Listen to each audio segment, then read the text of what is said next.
The jury said she murdered her husband with tainted Excedrin capsules. But now, could Stella Nickell be blaming her daughter for the killing? I think Stella wanted me to believe that Cindy killed Bruce because she couldn't have him, didn't want her mom to have him. It's a notorious case that takes a bizarre twist as evidence is destroyed, and Stella's daughter disappears with $250,000 in insurance money. Then, take a special journey to a Northwest town that nearly died. Well, that's what made me do this. You see, I had memories of this old town, and I loved this old town, and I didn't want to see it disappear. See how this lone pioneer single-handedly turned memories into a permanent landmark. Plus, watch as powerful and majestic Northwest cougars roam this unique preserve and find out why they barely escaped death. Join your hosts, Brian Tracy and Penny Legate, tonight from the Arboretum.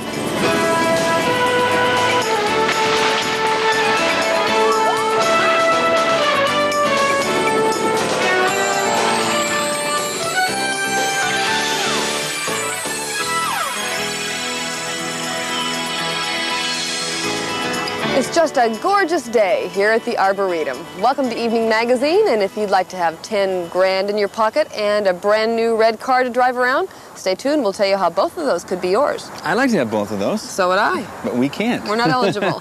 But you can, so stick around. But first, we have a story about Stella Nickell. You may remember her. Just about 6 years ago, she was convicted of murdering her husband with tainted Excedrin capsules. Now, even though she's behind bars today, there's a new twist to the story. A Northwest writer was recently allowed into the prison to do some exclusive interviews with Stella. And tonight he tells us that Stella tried to convince him that her daughter may have been at least partly responsible for the murder. It was a year of medicating dangerously. It was 1986, and we didn't know if the capsules we took to relieve our pain would kill us instead. We did breathe a little easier when a jury convicted Stella Nickell of planting the poison in headache capsules that killed husband Bruce and random victim Sue Snow. But the uneasy feelings came back as we tried figuring out how Nickell went from housewife to deadly tamperer. Prosecutors said Nickell wanted her husband's insurance, but this man says the facts of the case are a lot more twisted.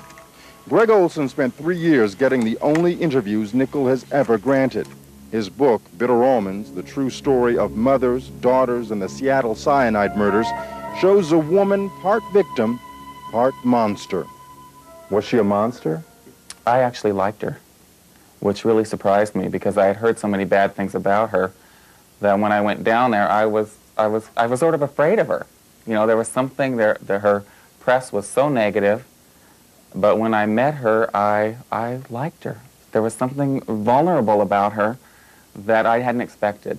But this isn't a story of whether Nickell is guilty of product tampering. A federal jury decided that 5 years ago.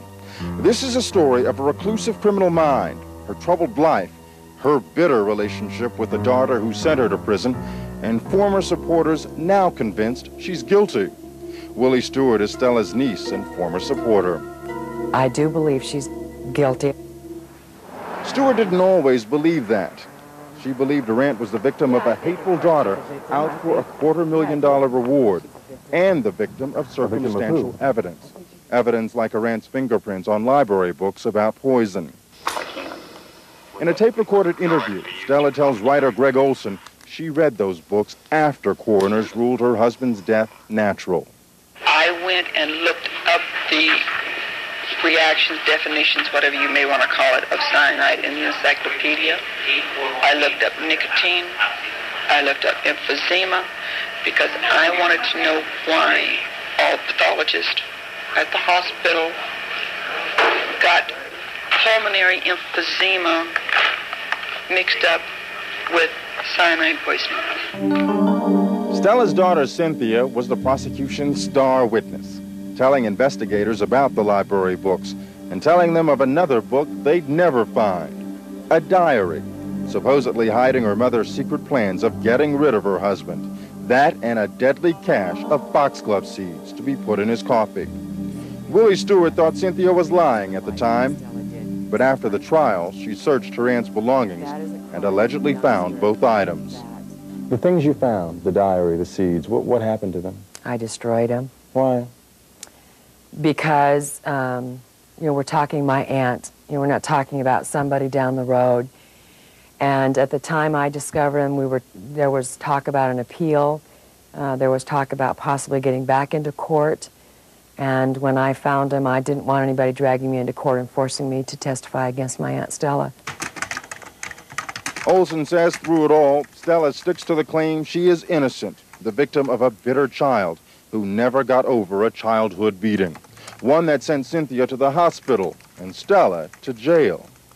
Cindy hated her mother. She was a competitor of her mother for men, for attention, for money, for everything. I don't think that was a loving relationship at all. Bother. The competition didn't stop there.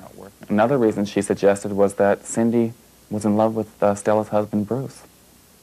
And when Bruce rebuffed her, I think Stella wanted me to believe that Cindy killed Bruce because she couldn't have him and didn't want her mom to have him.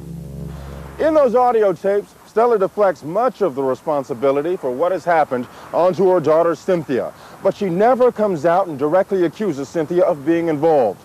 I don't believe Aunt Stella is capable of betraying her own daughter because I don't believe Aunt Stella is a revengeful person.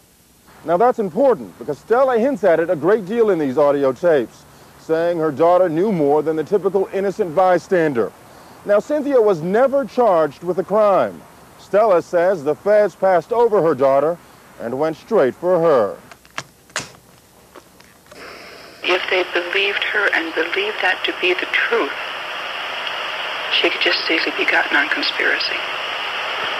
An accomplice, either before or after the fact. Yeah, then why didn't they?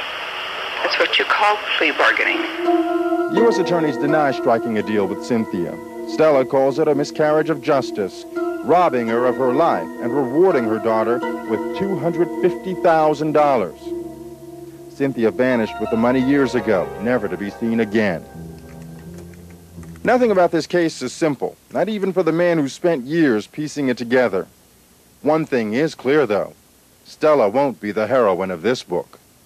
So is Stella Nickell the victim of the century? No, I think she's involved in this crime. I don't think she's innocent of the crime.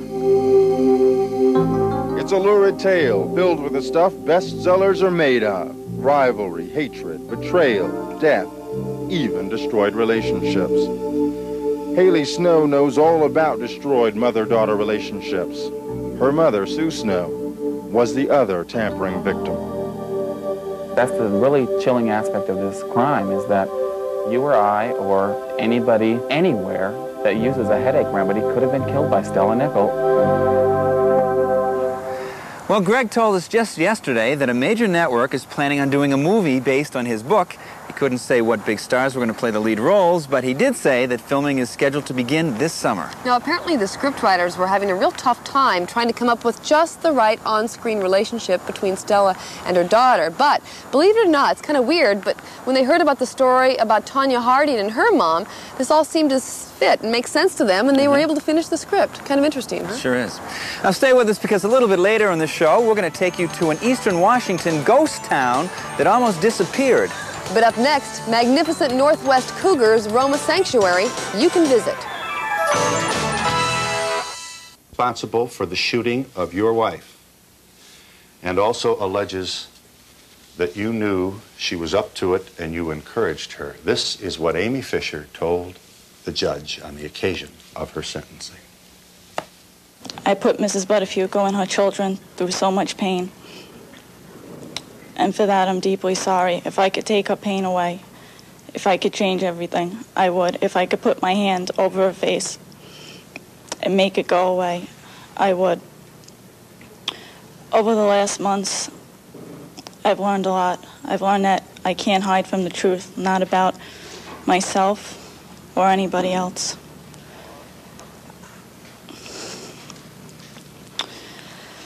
Your Honor, the truth is, I did something that was so awful, and I wish I could take it back. It's also the truth.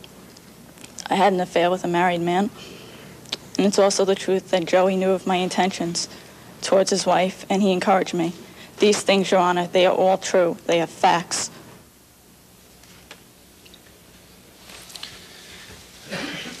Joe, I am moved to make the following observation. There ain't nobody with any sense at all that doesn't pray for and is not thrilled at Mary Jo's recovery, however imperfect and however permanently her life may have been altered by this incident. But it has to be said that significant numbers of people do not believe that you were never intimate with Amy Fisher.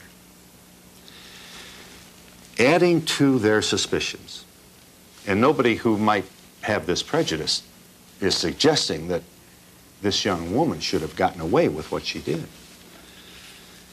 are a number of things. Let's talk about the Freeport Motor Inn and Botel. It is the allegation of the lawyers attending to Amy Fisher that there are 9 sign-in registration slips pertaining to your visitations to this hotel. That one came back saying it wasn't your signature, and that 8 are in the possession of the DA, and that handwriting experts will testify that 8 of them have your signature on them. The owner of the hotel is honest to say that he and his employees did not see Amy Fisher in your company at the time that you approached the desk and were probably recognized, since you're a native of the area, by the clerk who may have filled out the forms for you. Right. But they're claiming they have 8 signatures. Why would you be staying at a hotel that's half the distance between your place of work and your residence? So you're making an assumption here. You're making an assumption. Well, let him try. Okay. Are you done? Yeah. Okay.